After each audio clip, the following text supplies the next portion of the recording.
Hello and welcome to the Film Pulse Podcast. This is episode number 373. My name's Adam Patterson. With me today, we've got Kevin Rakestraw. Hey, Kevin.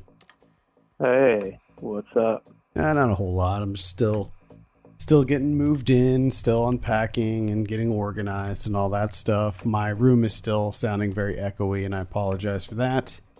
But hopefully soon I'll get some rugs. Looking at rugs right now. Ooh, yeah. nice. Got some soundproofing panels that I ordered, some rugs, so... Bring that room together. Yeah, getting the office set up, you know. This week on the show, we'll be taking a look at Dave Franco's directorial debut, The Rental. We'll also be going over some we're watching on the watch list and new releases on VOD and Blu-ray. Thank you so much for joining us this week. Please remember to review us on iTunes if you get a moment. That would be super helpful. Don't really have any housekeeping bits to go over, so I think that we can just dive straight in to The Rental. Let's get it. Let's do it.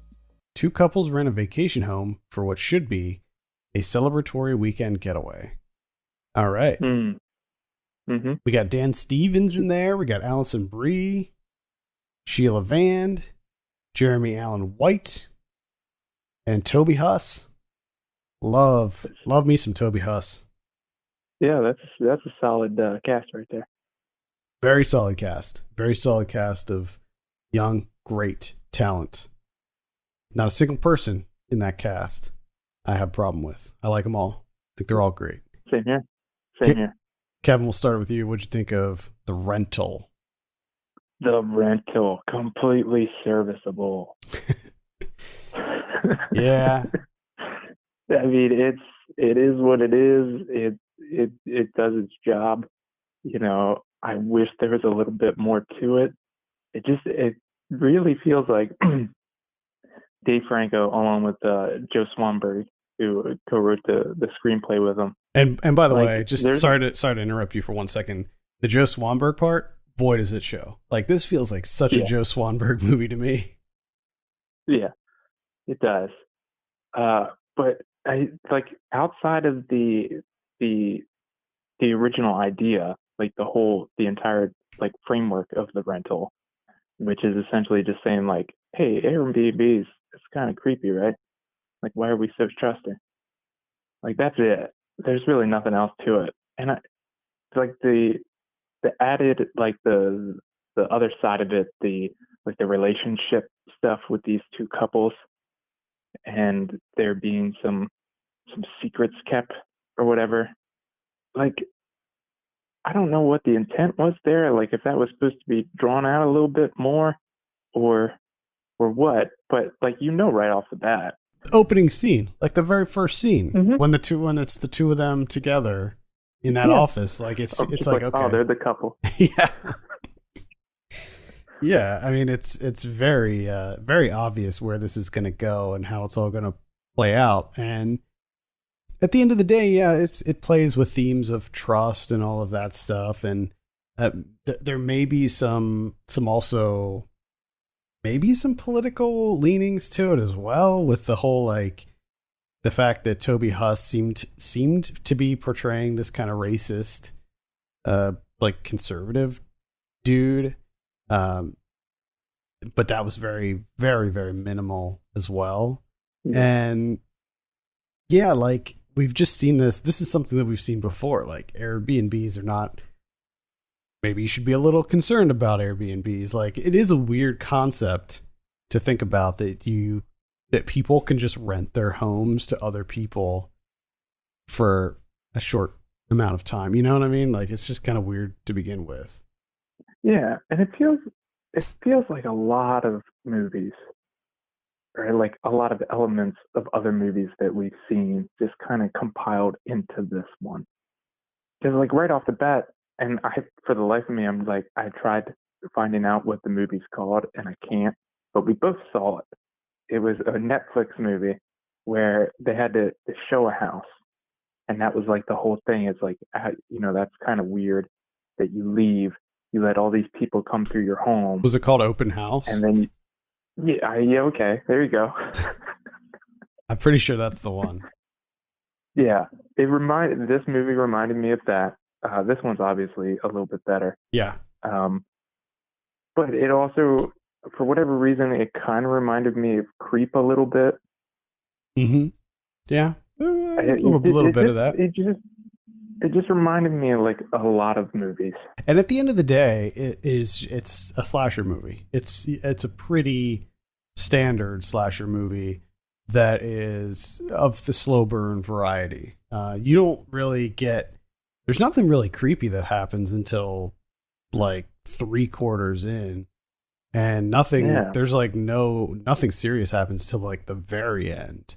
So I felt like it was one of those movies where like I thought the writing was good. I thought the script was fine, but at the end of the day, I'm just like, what's the point of this? Like, what is yeah, this? What is this bringing to the table that hasn't already been done multiple times before? Like, again, like you said, it's serviceable. yeah. I mean, it's not. I didn't hate it. I definitely didn't hate it while I was watching it, and it kept me fairly entertained throughout. But and that's kind of how the slow burn works, is that it always keeps me intrigued up until a certain point, when it finally culminates into something. And then that's the only time where it was just kind of like, oh, that's it. That's all we're doing. Yeah, I didn't think Okay. the payoff was very satisfying. Like when there's like certain revelations that happen in throughout, and you're just like, oh, okay. Like like just when my interest is waning a little bit, they throw something in that sort of picks me back up, and I'm just like, okay, this is all right. Where are we going with this? But then at the end, it's just like it's pretty much exactly what you would expect. Like there's no real big twists or huge revelations that like no big bomb drops or anything like that. And the way that it ends up is exactly how you expect it to. Yeah. Yeah. Which again, it brings me back to it. It feels like Franco and Swanberg have an idea. And it's a decent idea. But for me, it just didn't feel like they really built anything off of that. Like they just kind of found some way to get from like a point A to a point B, and it's okay. Like it's not that great. I mean, the whole relationship drama infidelity thing is, I mean, it's pretty weak until you get up to that culminating final act, and again, it didn't really work that well for me. Yeah, I guess I was just kind of hoping for more in general. Just maybe a bigger like denouement at the end or something that Yeah, because even really that felt a little. I guess I just was hoping for more. Now, looking at this as a debut from Dave Franco, I like Dave Franco as an actor, and I think that he has promise. I think he shows promise as a director. I think that this was well directed. I just think that the content, the material, just wasn't super strong. But Yeah, with as far as direction goes, I think it was solid. Like I want to see. I'd be interested to see more movies directed by him. And as far as debuts go, it's not bad. yeah. It's been just pretty aggressively mediocre to me. Yeah, aggressively I mediocre. mean, If like I wouldn't be surprised if this was a Netflix movie. It's not, but yeah, yeah. it seems like Netflix caliber. Yeah, it feels like it would be right at home on there. Yeah, Because I also feel like you could have told me anyone directed this. Like you could just made up a name, completely fabricated a name. I would just be like, oh, okay. Which is the weird thing, because I was thinking about Dave Franco, right? Because of the movie being directed by him and all. And my initial thought right off the bat was like, I don't like Dave Franco. And then I had to explore that a little bit. I was like, okay, Kevin, why don't you like Dave Franco? And I was like, I'm thinking, I don't like him as an actor. And then I was trying to like come up with examples, right? Because you got to be able to back up your claims. So I'm like, what movie did I see Dave Franco in that I was like, don't like it? And I, for the life of me, over the course of 3 days, could not think of a single Dave Franco movie. I couldn't think of anything I've seen him in. you didn't see the 21 Jump Street? movies? 21 Jump Street, 22 Jump Street. Yeah, but I don't remember him in it. What about Neighbors? He had a pretty prominent No, role in didn't. Neighbors. I didn't see that. Yeah, honestly, I don't know if I've really seen him in anything outside Okay. of 21 the Jump Street movies. But What about If Beale Street Could Talk? You saw that, didn't you? oh yeah, but he didn't do anything in that. He had a really good role in that. I mean, He was just Dave Franco. He was just Dave Franco sitting in an empty loft, yeah, but I thought he did being a good like, job. "Yeah, I'll rent this house to you." And they're like, "Oh, nice." I thought he was good in that. Anyway, yeah, unfortunately, it's a bit of a meh for me, despite the strong cast of people who I want to see in more roles, especially Jeremy. Really, I could say it about all of them, but Jeremy Allen White, I just want to see him in more stuff post Shameless. Like I want him to break out from his role as Lip in Shameless and start doing more movies and stuff. Yeah. And of course, Toby Huss. I want to see him in everything. Toby, I think Toby Huss. he just instantly makes everything so much better. He does. He has that ability. He just shows up and you're like, yes, Toby's here. Great. Toby's here. Hey, everybody. Let's give this a score. I'm pretty much right down the middle on this one. I'm going to say a 5 out of 10. Yeah, I give it like a 4.5, 5. The rental is on VOD right now, so check it out if you're looking for a fairly banal horror thriller. If you're in the market. I want to beat that person. That's what they're really in the mood for right now. I really do for banal, like aggressively mediocre. I will say non-thriller thriller. Like if you're a huge Joe Swanberg fan, this has a lot of Swanberg DNA in it, so you might be into that. Yeah. Let's move on and talk about someone watching. I've been continuing my Godzilla deep dive this week. I caught up with I don't know which one I mentioned last week. I know I mentioned the first two, but I don't know if I mentioned King Kong versus Godzilla, which is the third one. So I saw that one. I saw Ghidorah, the three-headed monster. I saw Invasion of Astro Monster. I saw Mothra versus Godzilla. They're all fine. I don't have too much to say about any one of them. King Kong versus Godzilla was all right. The weird thing about this one is that King Kong's the suit looks horrendous. Like it doesn't even look close to King Kong, and it's just funny because it's just a dude in a monkey suit, in a gorilla suit. So that one was a little silly. Mothra versus Godzilla is a good one because this is the one that I believe it's the one that sort of introduces that iconic score, that like theme song. And it's also the last one where Godzilla is just a straight up bad guy. Mothra is good. Mothra's always been good, and Mothra fights Godzilla in this one, and this is the last one where Godzilla's bad. And it's also the introduction of like a continuity with the movies. From this point on, all of the movies are sort of linked together. For instance, in Ghidorah, the three-headed monster, which is the next one, you have some of the same characters in it, and like Mothra shows up, and it's the same form of Mothra that was in the last one, so they start introducing a continuity there. Ghidorah is really good too. Invasion of the Astro Monster is a little bit all over the place. It involves these like aliens from this place called Planet X, but they're like humanoid, and it's fine, I guess. It's a little bit more silly than the other ones, but overall, so far, I've really been enjoying my dive into Godzilla, and I look forward to continuing that. Now, my question for you, since you've kind of watched these relatively in a short span of time, are you able to differentiate them in your memory? As of right now, yes. However, I strongly believe, as I continue, they'll start to blur. They're all going to start to blur together.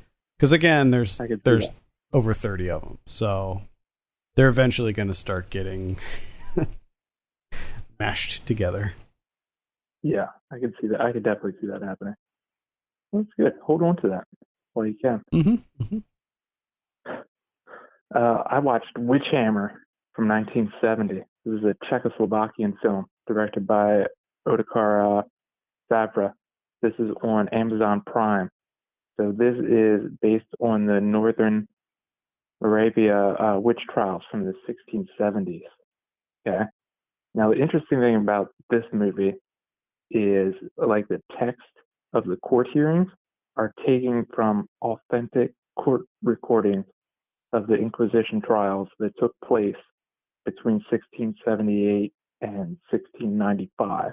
So anytime they're doing like the interrogations, it's actually like all the dialogues based on authentic court recordings from that time. That's really interesting. Yeah. So this is, I mean, it's a black and white film. It's pretty standard. There's not a whole lot of creativity going on filmmaking wise. The only thing is like kind of showing like the progression of it's more focused on the interrogation part of it and like the effect that has on the town. And then there's kind of show the progression, like the first set of interrogations. Yes, they walk the witches up to the stakes and they burn them and everything. But from there forward, it's just a quick cut to like the smoldering posts with the chains on it, and they grow. Like it's 3, and then the next time you see it, it's like 7, and it's just, all this ash and smoke, but you don't see any bodies or anything.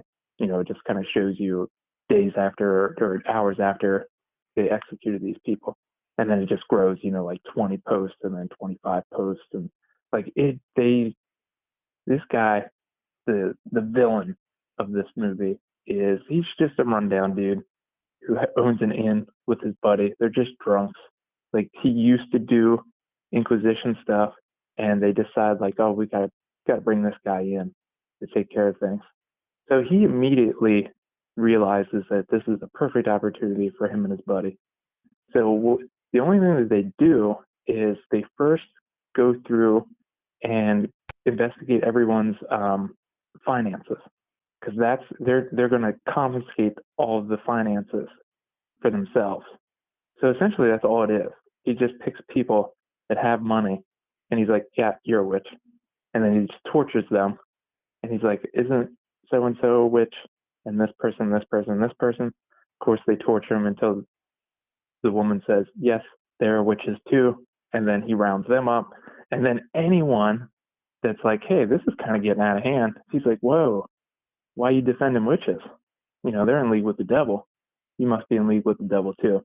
So he ends up just like wiping out like the entire town, just everyone. Like even people from the church, like that's a big thing, is like the one deacon who's like a man of like reason and very scholarly, and they kind of like button heads, and then he just decides, you know what, you're in league with the devil too, and they execute him too. Yeah, it's such an infuriating watch. Made so even more so by the fact that from the outset they're like, okay, this is just all like taken from authentic records. So this is like how it played out. Like they're not exaggerating. So it's definitely worth a look if if you're into the history of like witch trials and stuff. It's definitely a good one. I saw Special Actors. This is directed by Shinichiro Ueda. This is the same guy who did One Cut of the Dead, which was a movie that came out. It had a really weird release over here in the U.S. Like it played a lot of festivals, and then it was like not available for a really long time, and then it came out on Shudder. But at any rate, I loved that movie, and this is his follow-up, and it's a comedy about this guy who he has a lot of issues with anxiety, and anytime that he gets confronted, he faints. So anytime anybody confronts him about anything, he faints. But the thing is, he wants to be an actor. So in auditions and stuff, when he's having dialogues with other actors, a lot of times it'll be like arguments or whatever, and he'll just faint during the audition.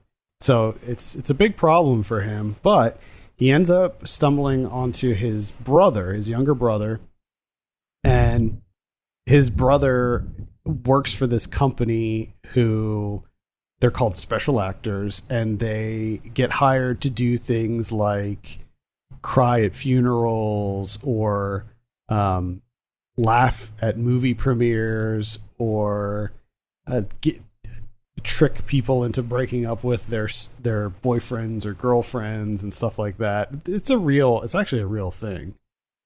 And yeah, there's a lot of movies like with that premise. Yeah, He's coming out of Japan. Yeah, because it's a very strange profession. It's a strange occupation. So Yeah. the hook with this one though is, so the guy gets involved with them, and it turns out that he's like really good at it, and it's helping him overcome his anxiety and stuff. And they get hired to do this really big job where this young woman comes up to them and says that her sister has been essentially brainwashed by a cult. So they have to infiltrate this cult and try to rescue the sister. And it plays out sort of like a heist film, but man, it's fun. It's really good. I had a blast with this movie. We have a review for this up on the site, and Chris wrote a review. This played at Japan Cuts, which is currently happening. I think it's still happening as of right now. Which is online, so anybody can enjoy Japan Cuts, which is typically a New York Film Festival. So definitely check out Special Actors. Okay, I will. Will do. I think you'll like it. You'll definitely like it. It definitely sounds intriguing. Sounds like it could be a good time. Yeah, it's light. It's very light. It's nothing like heavy about it. It's just goofy and fun. Hey, perfect segue for me. Thank you. The assist. I saw The Cheap Detective from 1978, directed by Robert Moore, also on Amazon Prime. This is a farce. It's a goof spoof. Yes. Fucking goof spoof, buddy, of detective movies. And it's Peter Falk doing a goof spoof. Love it. Peter Falk. Love it. He plays the detective, and this takes place in, I think, like the 30s, San Francisco in the 30s. But the weird thing about this movie is this is written by Neil Simon, and it's a two-parter goof spoof, kind of like blended together. And the one hand is obviously the detective story and everything that comes with that, and Peter Falk kind of playing it up, and he's an absolute delight to watch, as you can imagine. It's Peter Falk. I mean, he's such an amazing talent when it comes to comedic timing and line delivery. But the other goof spoof part of it is like they're goofing Casablanca, and so it's like those two movies put together. And when it's operating in the detective part of it, it's great. It's highly enjoyable, very entertaining, and you get, it's dominated by Peter Falk. It's fantastic. Well, it's not the light. When it's doing the Casablanca stuff, I don't know. It's just really weird to be like, okay, we're gonna goof spoof the entire genre of movie, and then we're also just gonna goof one specific movie.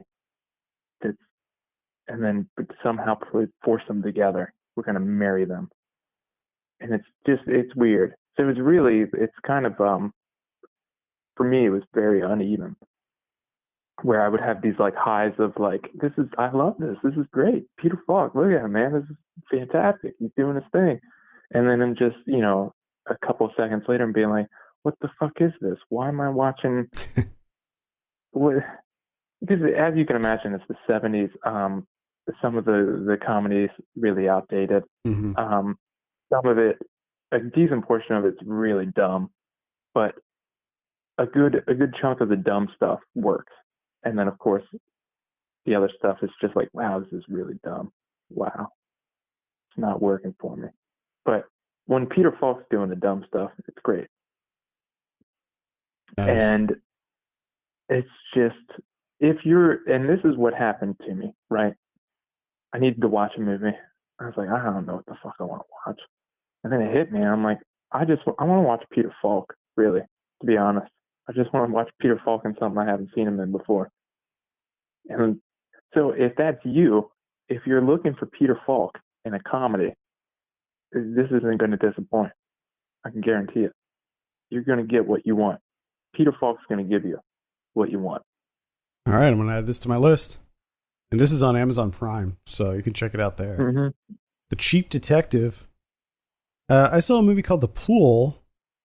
This is on Shudder. It's an Indonesian horror film. A little bit of a containment thriller and a creature feature. Throw it into one. About a guy who he's like a production. He's like an art department guy on I think it's like I don't know if it's like a music video or a commercial or short film, or it's something. He's doing a shoot, and the shoot takes place in this giant pool outside. And the shoot finishes, he's wrapping up, last day, everybody leaves. He's just chilling out by the pool for a little bit longer before he leaves. He falls asleep on a raft. And somebody pulls the plug on the pool so it starts to drain. And when he wakes up, he's like way, way down. Now, there's still water left in the pool, but he's stuck down there. There's no ladder, so he can't get out. It's a 6-meter deep pool. And he ends up hurting himself, and his girlfriend comes, and she doesn't realize that the pool is almost empty at this point. What does she do? She goes up on the diving board. And he tries to warn her. She slips, falls, hits her head, ends up in the pool with him.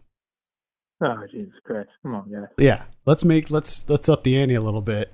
A crocodile's on the loose. Giant croc. Guess what? That crocodile gets in the pool. So now they're stuck in a 6-meter deep deserted pool with a giant crocodile.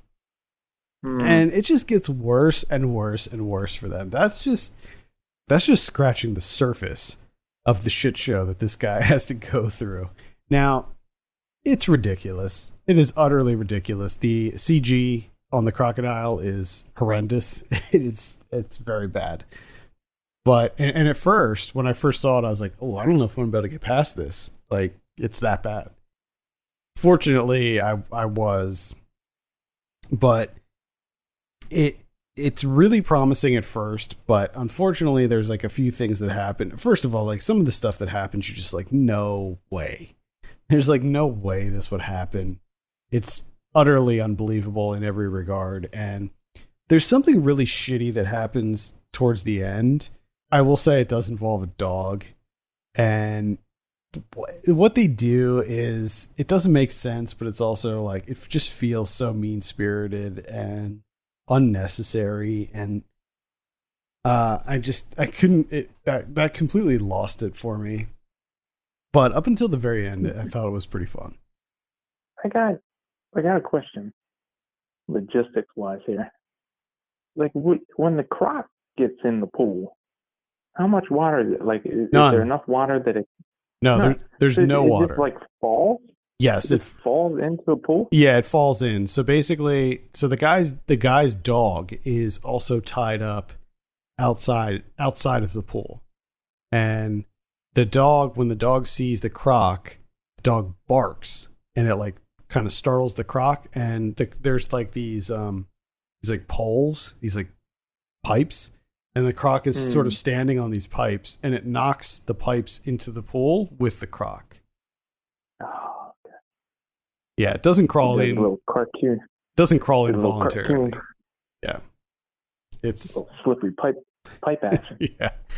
yeah. It kind of. I can hear the music now. It kind of is actually a bit cartoonish. Anyway, does the croc get injured when it falls in the pool? Does it what? Does the croc get injured when it falls in the pool? Nah. He's just like, whatever. I'm in here now. Yeah, she just kind of plops in there. Yeah, there's a lot more to it than that. Like you find out there's so many like twists and revelations and stuff. There's one really great twist that happens near the very end that I Oh, freaking loved, but by that point I was like it was a little too much. is that the with the crocodile being diabetic? No, the guy that is an interesting. So the guy is diabetic and he doesn't have his insulin. So there's like a whole scene with him trying to get his insulin shots. It's a very harrowing scene. There's a lot of really tense moments for sure. Well, I can, yeah. I mean, I would hope so. Yeah, I mean, you would think that would be pretty easy with, someone being stuck in a pool with a crocodile. Yeah, I mean, and Can't get out. the thing That should be is, tense. like, it's not just the crocodile. I mean, first of all, he's stuck down there for quite a while before the crocodile shows up. And even after the crocodile shows up, it pretty much just lays there on the other side of the pool and leaves him alone for the most part. He just has to like be aware of it, you know? Like that's probably how it'd be in real life, you know? It's like as long as you don't mess with it, it's probably going to keep its distance. Yeah, but at the same time, if that croc can't get out either, Right. it's going to get hungry. Exactly. And that's sort of what happens. And then there's more twists on top of that, like more layers on top of that complicate matters even more. Let's just say it's a mommy croc. Oh shit! So yeah, there's plenty of things. I mean, that's kind of the cool thing about it is like there's a lot more going on here than just the crocodile. Like there's the fact that they're stuck in this pit essentially for days and days and days. Interesting. I mean, like comparing this to Crawl, which was a movie that came out around the same time that this originally came out. Crawl is like infinitely better than this, but if this is still kind of a sillier version of that. I wish it didn't take itself so seriously. I think that's part of the problem. And the whole scene with the dog was unnecessary at best. I only saw one other movie. And that was the short film, 24-minute film, one movie, Villa Empain from this year, directed by Katharina Kastner. And it's just a doc that like navigates the spaces of the museum, which is Villa Empain, which was built as like a public or private residency, and then got taken away. Then it became like a Soviet embassy. Then it became a TV studio, and then I guess it got like renovated, and now it's like an art museum, right, in Belgium. And it's just kind of camera in the different rooms, checking stuff out. It's mildly interesting because, I mean, for me, like I'll probably never go to Belgium. I'll probably never go to this place. So it's nice to be inside of it and see stuff. I mean, it's a wonderful building. I mean, the architecture is incredible. But at the same time, it just really felt like a high-end virtual tour, and that's about it. So, a little bit disappointed. To me, it just didn't feel like much more than that because there's really no dialogue. There's nothing. It's just, cut up. They're in this room, and then the camera's in this room, and then the camera's there's a giant swimming pool and a pergola that's like kind of like a horseshoe shape, the whole outside of the pool area, and the camera just kind of goes along, looks up, and like that's it. So at 24 minutes, it just seems like a bit much. If this was much shorter, maybe I would have been like, oh yeah, that was cool. Yeah, that was good stuff. But at 24 minutes, it's just like, okay, I've seen the museum now. Cool. The last one that I'll mention is a documentary called Too Funny to Fail: The Life and Death of the Dana Carvey Show. This is a Hulu documentary, so you can check it out on Hulu. It's directed by Josh Greenbaum. I really enjoyed this. I found this documentary to be tremendously funny. Now, if you're maybe too young to remember or just didn't watch it, Dana Carvey had his own sketch show back in the 90s for a very short minute. It was on for, I think, 8 episodes. I think maybe 7 of them actually ran before it got canceled.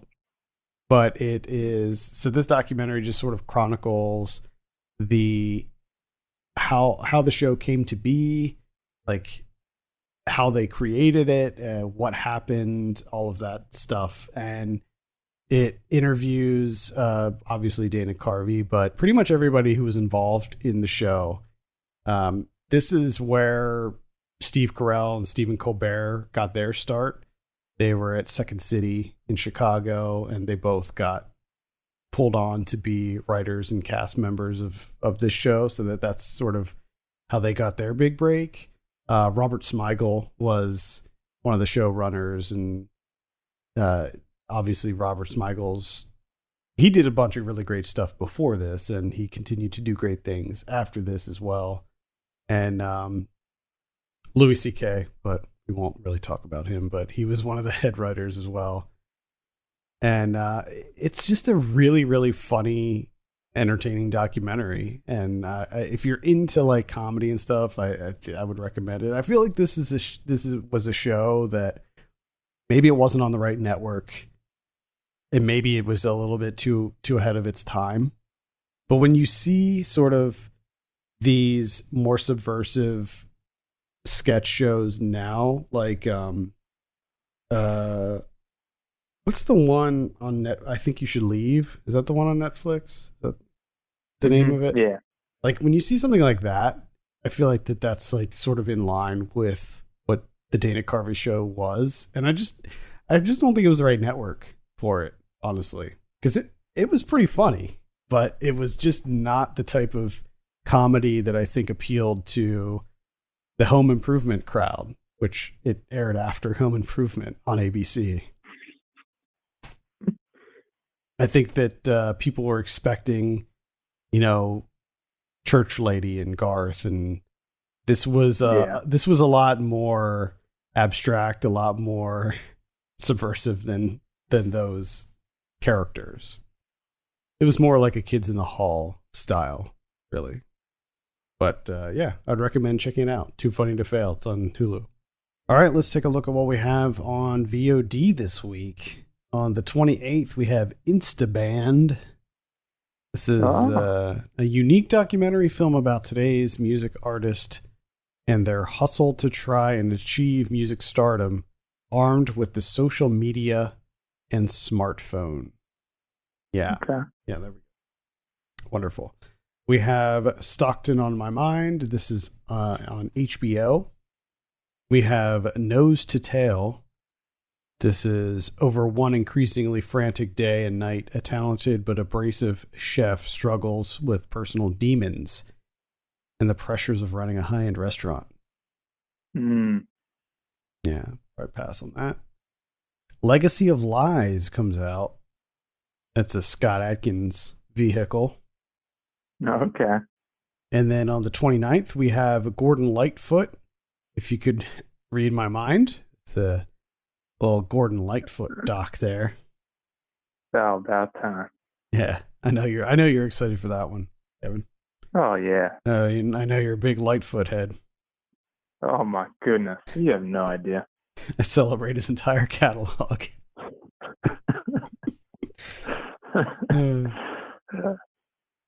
We have Shine Your Eyes. That's on Netflix. And we have Summerland. This is on the 31st. This is starring Gemma Arterton.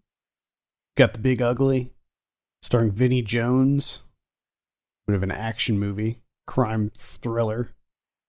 Vinnie Jones. And then we have Tijuana Jackson, Purpose Over Prison.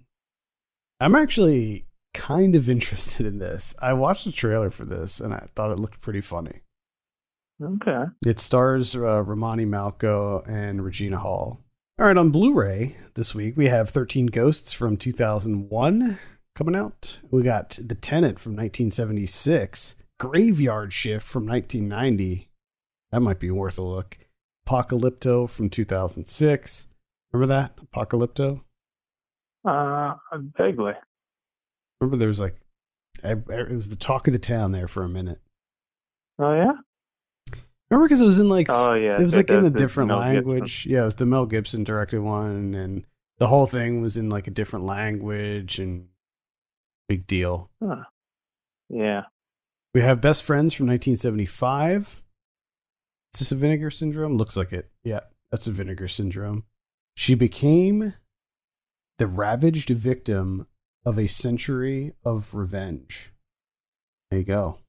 Hmm.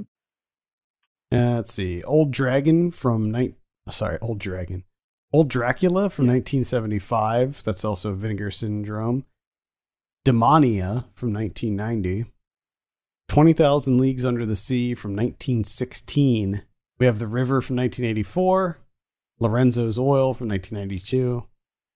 Against All Flags from 1952. Looks like Wonder Woman is getting a new 4K release. The Public Eye from 1992, starring Joe Pesci. Ooh. I never even heard of this movie. I have to see it. Deep cut. I have to see it. The Other Lamb from earlier this year. Gundala from last year, I believe. This is from the guy. It's the guy who did a bunch of Joko Anwar. That's who I'm thinking of. The guy who did Satan's Slaves, and he had a movie called Impetigore, which is on Shudder, that was recently released on Shudder. And I've been meaning to. I added that to my list. I've been meaning to check that out. We'll get to it. I know, just not enough hours in the day. The Bucks County Massacre. The what? The Bucks County Massacre from 2010. 2010, huh? Yep. It says a group of friends get together for a 25th birthday party at a remote house in Bucks County, Pennsylvania. After someone goes missing and the police search the premises to no avail, the remaining party goers are left to wait until morning. But guess what? Something tells me they're going to get killed.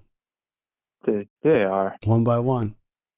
The tagline is The Blair Witch meets paranormal activity at Cloverfield. Oh, God. Come on, PA. You can do better. I like that the plot keywords are Pennsylvania, number 1, and then number 2, throat ripping. Ooh. Found footage mockumentary, apparently. So it's a comedy then? I don't know. It's action horror thriller. All right. It doesn't have comedy in there, but I wonder if it is a mockumentary or if someone just slapped that on there. Yeah, I don't know. All right, any Criterions this week? I don't think so. I don't see any on the list. So I don't think so. All right, that'll do it for this week. Thank you so much for listening. You can send your questions and topics to podcast@filmpulse.net, and you can follow us on Twitter @filmpulsenet and @filmpulsekevin. And if you have a minute, consider giving us a review on iTunes. We'd appreciate that very much. For Kevin Rakestraw, my name's Adam Patterson. We'll see you next week.